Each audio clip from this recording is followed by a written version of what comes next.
there is access, there is traffic. Those are the things that define prayer. See the elements of the supernatural.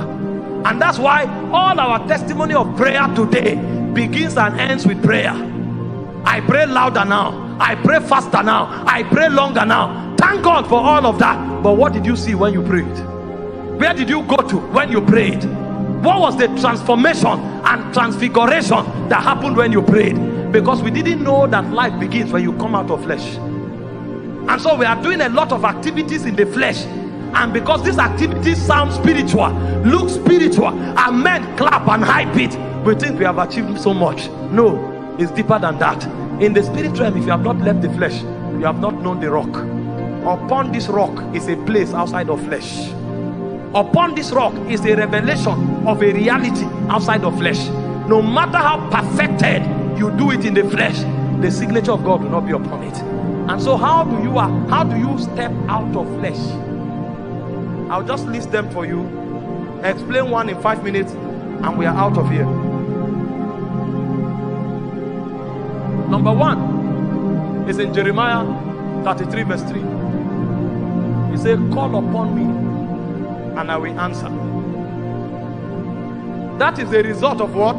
Calling upon him. But if you remain there, he said, beyond answering, he said, I will show you.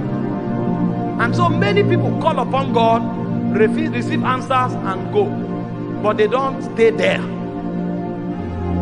And because they don't stay there, they see nothing. And when I say stay there, I'm not talking with respect to time. I'm talking with respect to consciousness, focus and sensitivity. Because you can be there for long, but you are not there. You are there when you are focused, sensitive and deliberate. If you are not, you can spend the time there and you will see nothing. And so the first way to come out of flesh is to stay there. Too many people are in a rush because we have 5 gig now. Is it 5 gig or 5G network now? You think the spirit realm is also 5G. No, it's not 5G. Because we have supersonic aircraft does not mean the spirit realm is supersonic. Elijah, the Bible said, was there 7 times praying until he saw. And the way Elijah built tenacity and focus was strange. His head was between his thighs, and he will travail and travail and travail. Elijah never told us for how long he prayed, but Elijah showed us what his attention was on. Have you seen something? Have you seen something?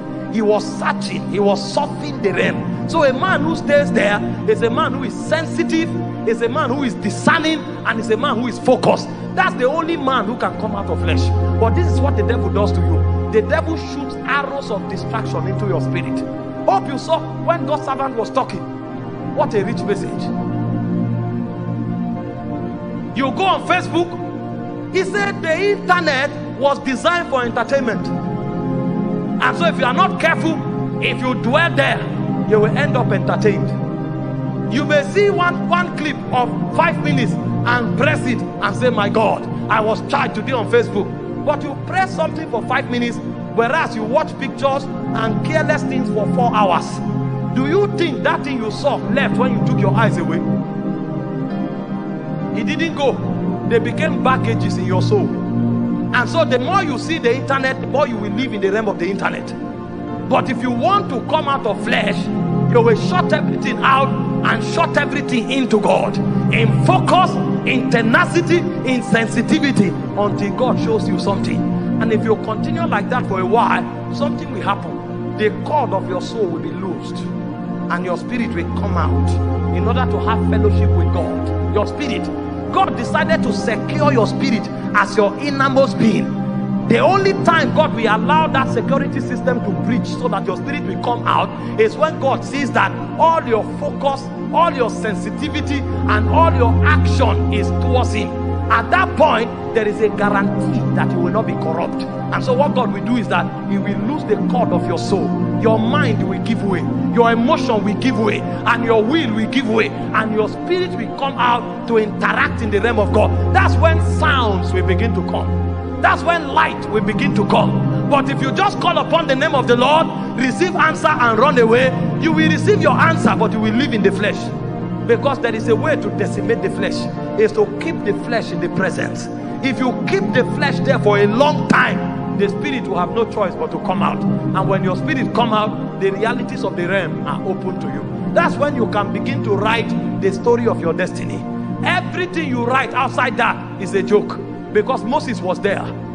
Moses wanted to kill the Israelite with stick. Do you know the power of Pharaoh? Do you know the authority of Pharaoh? Do you know the vengeance of Pharaoh? When Pharaoh showed up, he ran for his life. But when he ran, he discovered that the flesh profited nothing. That was when Moses found the way to Horeb. And in Horeb, Moses will go to the backside of the wilderness. And he was there. The moment there was a traffic in the spirit, he picked it. Because at this time, every baggage of Egypt, he had dropped it. If you still carry those things you touched in Facebook to the prayer altar, when you call God, he will answer. But until those baggages leave, you can't see. If you carry the baggage from your relationship to the prayer altar, if you call God in faith, he will answer. But until those baggages leave, your spirit can't transit. And so after God answers you, the journey of waiting continues. And waiting is not time bound, it's focus bound, it's sensitivity bound, it's discernment bound. And if you stay there for a while, when you start seeing, your spirit will be educated of the portal that lead to the spirit realm. So the first way to traffic out of flesh is to wait. Too many people have no capacity of waiting. They can be in the prayer room for 10 hours. I assure you, they are distracted for 10 hours. He's praying and doing like this. When they turn the camera and hear him, Ibaba, because he knows they are streaming the prayer on Facebook. What a spiritual way to be in the flesh.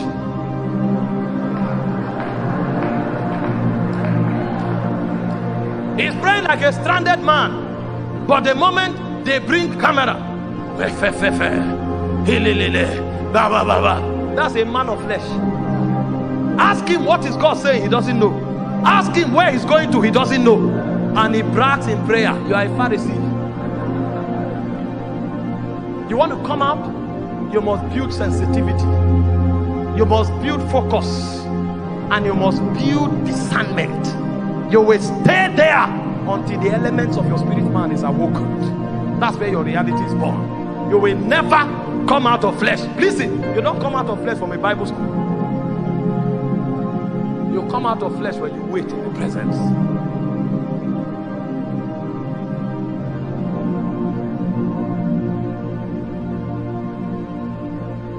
Maybe I'll just stop here because of that.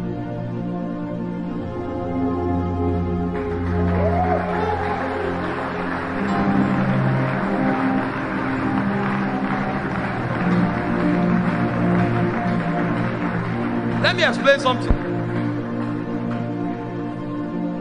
The Bible said you were dangerously, terribly, scaringly, and wonderfully made.